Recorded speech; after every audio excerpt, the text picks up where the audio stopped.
এখানে কারো অস্ত্র নিয়ে আসে না, আমাদের যতজন আসছে কেউ কোনো অস্ত্র নিয়ে আসে না। বিশ্বাস নামে একজন এই গ্রুপটা লিড দিচ্ছে, হোয়াটসঅ্যাপ গ্রুপটা, এইটা থেকে সকল ষড়যন্ত্র হচ্ছে। আচ্ছা, নাম্বার দাঁড়াও। এটা সরকারের একটা উস্কানি, একটা ষড়যন্ত্র ছিল যে ওখানে আনসারের মধ্যে সরকারের দোসরদেরকে ঢুকিয়ে দিয়ে রাতে মূলত একটা নৈরাজ্য তৈরি করার চেষ্টা। ডক্টর ইউনূসকে মেরে ফেলারও একটা উদ্যোগ নেওয়া হয়েছে। দর্শক, এইমাত্র পাওয়া খবর। দর্শক, এবার ডক্টর মোহাম্মদ ইউনূসকে শেখ হাসিনা পরিকল্পিতভাবে হত্যার চেষ্টা করেছে। দর্শক শ্রোতা, আপনারা সম্পূর্ণ ভিডিওটি দেখলেই বুঝতে পারবেন। ভিডিওর ভিতরে রয়েছে আরও অনেক গুরুত্বপূর্ণ তথ্য এবং এক ভিডিওর ভিতরে আপনারা দেখতে পারবেন দেশের সকল আপডেট খবর। তাই বলছি, সম্পূর্ণ ভিডিওটিকেও স্কিপ করবেন না এবং এমন নিউজ লাইভ দেখতে যারা ভালোবাসেন তারা দ্রুত চ্যানেলটি সাবস্ক্রাইব করে আমাদের পাশে থাকবেন। দর্শক শ্রোতা, তার কথা না বাড়িয়ে চলুন বিস্তারিত দেখে আসি। কারো অস্ত্র নিয়ে আসে না, আমাদের যতজন আসছে কেউ কোনো অস্ত্র নিয়ে আসে না। গুলি চালাইছে কে? গুলি চালাইছে, গুলি চালালো কে? কে চালাইছে গুলি? এটা ক্যামেরা রেকর্ড আছে, গুলি চালাইছিস তোরা? রেকর্ড থাকলে ভাই দেখেন ভাই, আমাদের কেউ আন্দোলনে যারা থাকে, যারা আন্দোলনে গেছে প্রত্যেককে গুলির জন্য চেক করো।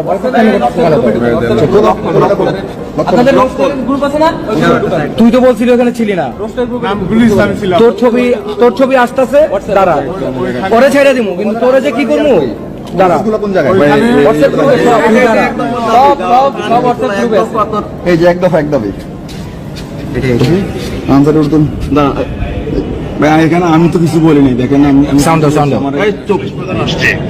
আয়েশা এই সকল সমন্বয়ক সহ ওটার ভিতরে অবস্থান করছি। পুলিশ প্রধান, সেনা প্রধান ওরা পরামর্শ করতেছে।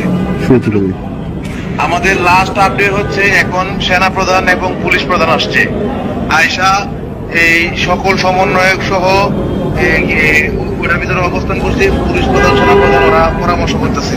আচ্ছা, এই যে অলোক বিশ্বাস নামে একজন এই গ্রুপটা লিড দিচ্ছে, হোয়াটসঅ্যাপ গ্রুপটা, এইটা থেকে সকল ষড়যন্ত্র হচ্ছে। আচ্ছা, নাম্বার দাঁড়াও। এই অলোক বিশ্বাস কে? এখানে আমাকে গ্রুপে কে অলোক বিশ্বাস কে? অলোক বিশ্বাস কে? ভাই আমি এটা বলতে পারি না। এখানে দেখেন আমরা গ্রুপে কতজন সদস্য আছে, আমি দেখেন। আচ্ছা, দাঁড়াও। এই ছাত্রদের বলে কি করতে? 888 মেম্বার, এই 800 জন মানুষ এই 800 জন মেম্বারেই এই আন্দোলনটা নিয়ন্ত্রণ করতেছে এবং এইখান থেকেই ষড়যন্ত্রগুলো হচ্ছে। দেখে যাও, আমরাও আন্দোলনে ছিলাম ভাই। তোরা গুলি চালাইছিস, তারপরে সেই কোনো উঠতে যাবে স্কুল করো। ছাত্র ছিলাম তো ভাই। ছাত্রদের বিরুদ্ধে কেন আসলা? কেউ মার ছাত্রলীগের বিরুদ্ধে। আচ্ছা, নিচে যাও। এগুলা ভাই হচ্ছে, এগুলো সবাই ফরওয়ার্ড করছে। আমি দেখি আমরা এখান থেকে কিছু রিড করে নিতাম। দেখি নিচে। আচ্ছা, এই যে ভয়েস দিছে না, এই হ্যাঁ, যে গ্রুপে ছিল, এত কিছু হয়েছে গ্রুপে, তুমি জানো, তারপরে কেন গ্রুপে আসছো? না ভাই, দেশের ক্ষতি চাও? বাংলাদেশের ক্ষতি, বন্যায় আরো ক্ষতি হোক, কি চাও? ওই যে ছাত্ররা ভালো হচ্ছে, নেট অফ ভাই, ওর নেট। না মামা, আমি ঠিক না মামা। তুই আসিস নাকি মামা আন্দোলনে? আমার এই ক্যাম্পে ফোন দিস আমার ওখান থেকে। জি ক কথা ঘুরাই দিছে ভাই। ঠিক নেই বলতে কেন? সরকারের একটা উস্কানি, একটা ষড়যন্ত্র ছিল যে একটা নৈরাজ্য তৈরি করা এবং ওখানে আনসারের মধ্যে সরকারের দোসরদেরকে ঢুকিয়ে দিয়ে রাতে মূলত একটা নৈরাজ্য তৈরি করার চেষ্টা করা হয়েছিল। দল আনসার সদস্য যার সবার সমর্থন ছিল না, তারা যে দাবিটা নিয়ে আন্দোলন করছিল যে তাদের জাতীয়করণ, উপদেষ্টারা সহ কিন্তু তাদেরকে আশ্বস্ত করেছে, কিন্তু তারা যখন সচিবালয় আলোচনা থেকে বের হয়ে গেছে, আরেক দল তাদেরকে দালাল বলে তারা একটা আন্দোলন তারপরেও বজায় রেখেছে এবং তাদের মূল পরিকল্পনাটা ছিল যে কালকে 40-45 হাজার আনসারকে দিয়ে সচিবালয় ঘিরে রাখা এবং উপদেষ্টাদেরকে বের হতে না দিয়ে সচিবালয়ে একটা তাণ্ডব চালানো, যেটা গোয়েন্দা সংস্থার প্রতিবেদন সহ আমরা বিভিন্ন ভাবে জানতে পেরেছি। এবং আপনারা জানেন যে আনসারের দুইটা আপনার প্রক্রিয়া আছে। একটা হচ্ছে যে ব্যাটালিয়ন, সেখানে প্রায় 18,000 সদস্য, আর যারা ব্যাটালিয়ন ছাড়া সেখানে প্রায় আপনার 5 লক্ষের মতো সদস্য। এবং আমি বলবো যে সেরা মেডিকেল কলেজ হসপিটাল। তো আমাদের একটা টিম আছে, র্যাপিড রেসপন্স টিম। সেই র্যাপিড রেসপন্স টিম যে কোনো এরকম দুর্যোগের মুহূর্তে আমরা অ্যাক্টিভেট করি, ওই সময় করেছিলাম। এবং যার ফলে আমাদের ডাক্তার, নার্স এবং স্বাস্থ্যকর্মীরা এই শত শত রোগীর চিকিৎসা দিয়েছে 15 জুলাই থেকে এ পর্যন্ত।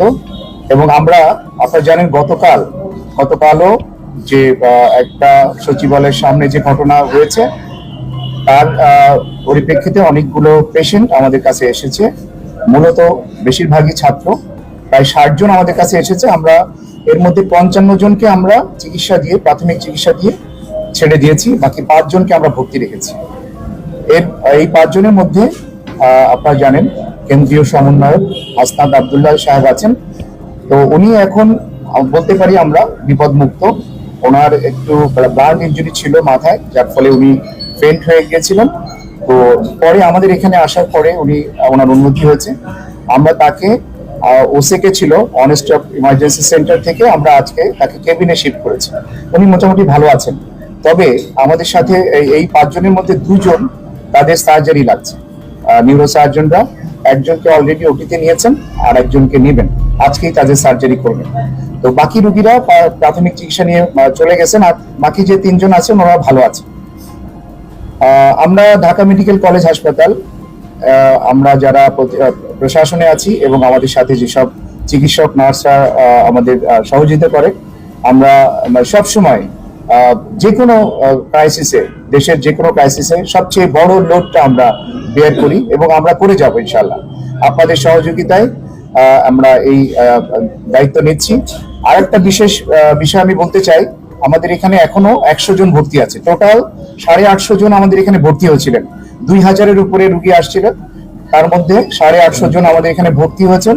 এখনো আমাদের কাছে 100 জন রুগী আছে। এর মধ্যে আইসিইউতে আছে 9 জন, আর অন্যান্য বিভিন্ন ওয়ার্ডে আছে, general surgery, orthopaedic, neuro surgery, ENT, এই ওয়ার্ডগুলোতে আমাদের রুগীরা আছে। তো বেশিরভাগ মানে আইসিইউতে যে কয়জন আছে, আপনারা জানেন যে আইসিইউতে থাকা মানে তাদের অবস্থা ক্রিটিক্যাল।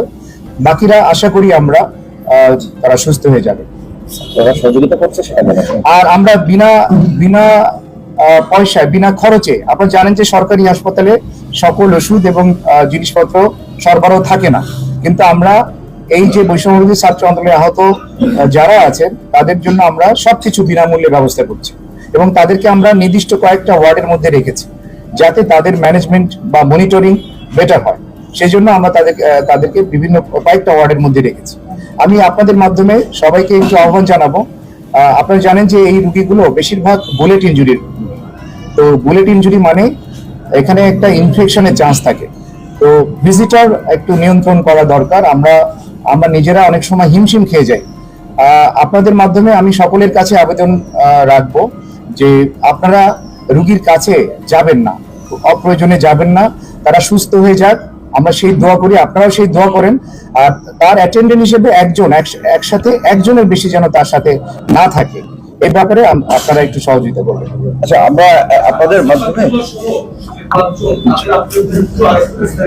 তাদের আপডেটেড 2 জনের অবস্থা একটু খারাপ, মানে খারাপ বলতে তাদের সার্জারি লাগছে, তাদের ইন্ট্রাক্রেনিয়াল হেমোরেজ হয়েছে, মাথার মধ্যে রক্তক্ষরণ হচ্ছে, সেই কারণে এই 2 জনের সার্জারি লাগছে।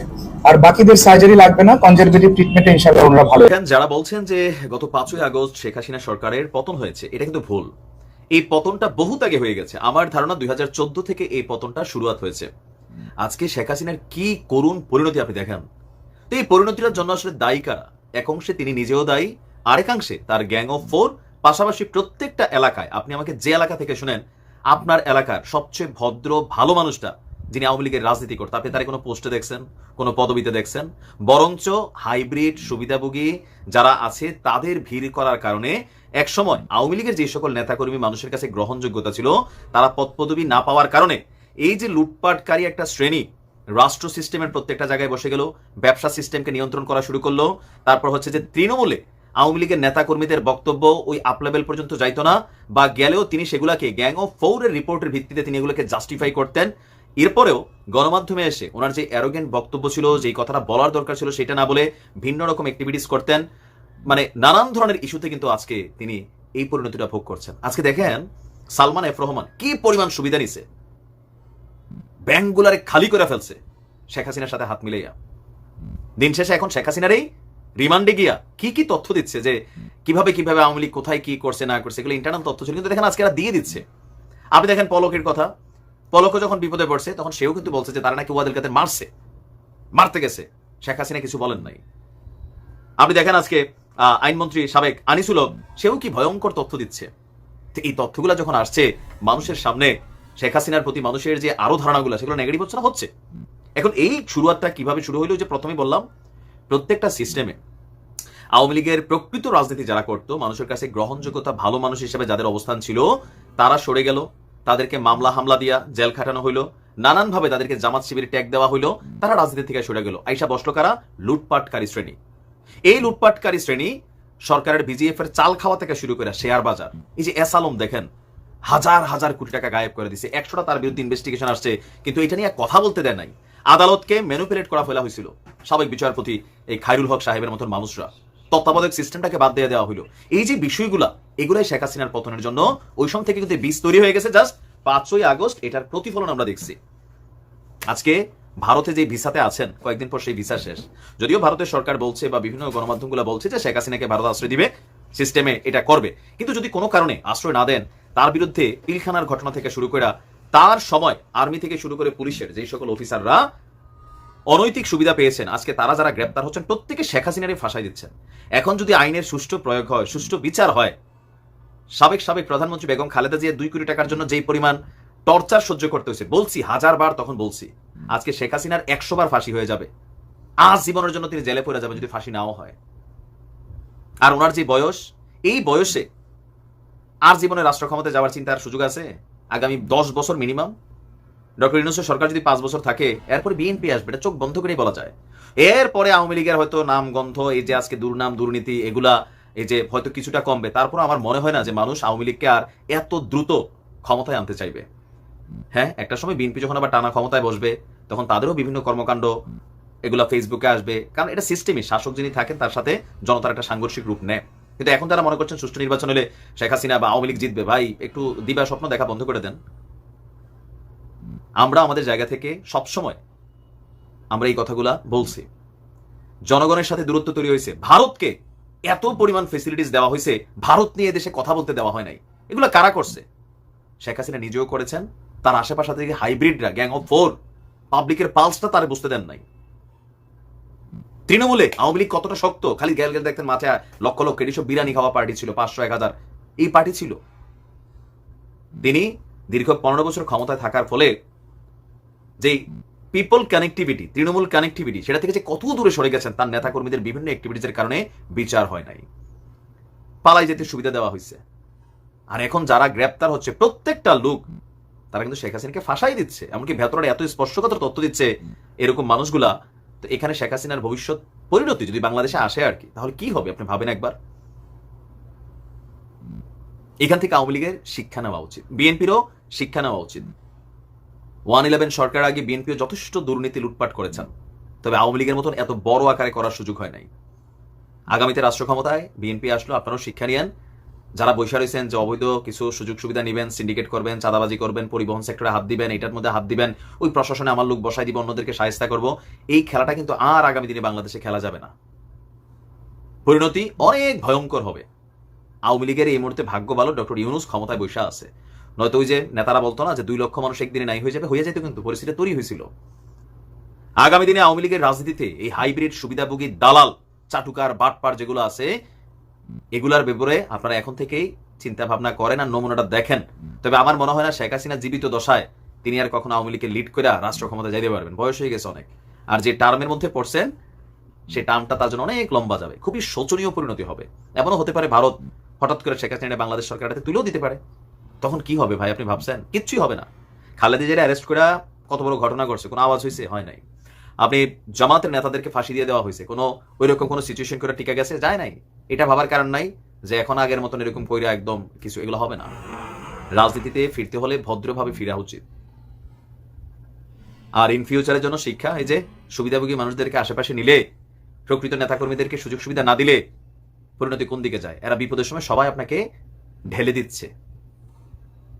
প্রত্যেকটা এলাকা, আমার এলাকার কথা বলি, প্রবীণ রাজনীতিবিদ যারা আওয়ামী লীগকে লিড করছে, 100 জনের মধ্যে 2 জন মানুষ ক্ষমতায় ছিল না। কোনো চেয়ারে ছিল না, চেয়ারে এসে বসছে কারা, উইরা এসে জুইরা বলা, প্রশাসনের সাথে ভালো সম্পর্ক, কোন একটা সরকারি অফিসার হিসেবে বড় পদে আছে, আইসা ভাই পুরো এলাকাতে রাজনীতি কইরা, মানে এরা আওয়ামী লীগ যে কি ছিল আমাদের এলাকাতে আর কি বানাই দিছে এরা। আজকে রেজাল্ট, এরাই বাড়ি করে ঘুমাইতে পারে না, এদের প্রতিষ্ঠান ভাঙচুর হয়ে গেছে, লুটপাট হয়েছে। যারা প্রকৃত আওয়ামী লীগ করছে, ভালো মানুষ যারা ছিল, তারা কিন্তু এখন এলাকায় চুপচাপ আছে, এদের সাথে কারো ঝামেলা নাই। আশা করি এখান থেকে আগামী দিনের জন্য শিক্ষা নেবেন। দর্শক, আশা করি আপনারা সম্পূর্ণ ভিডিওটি না টেনে দেখেছেন এবং এই ভিডিওটি থেকে আশা করি আপনারা অনেক কিছু বুঝতে পেরেছেন। এই ভিডিওটি থেকে আপনাদের যদি কোনো মতামত থেকে থাকে তাহলে আপনাদের মূল্যবান মতামতটি অবশ্যই কমেন্ট বক্সে জানিয়ে দেবেন। আজকের ভিডিওটি পর্যন্তই, দেখা হবে আবার কোনো পরবর্তী ভিডিওতে। সে পর্যন্ত ভালো থাকুন, সুস্থ থাকুন, আল্লাহ হাফেজ।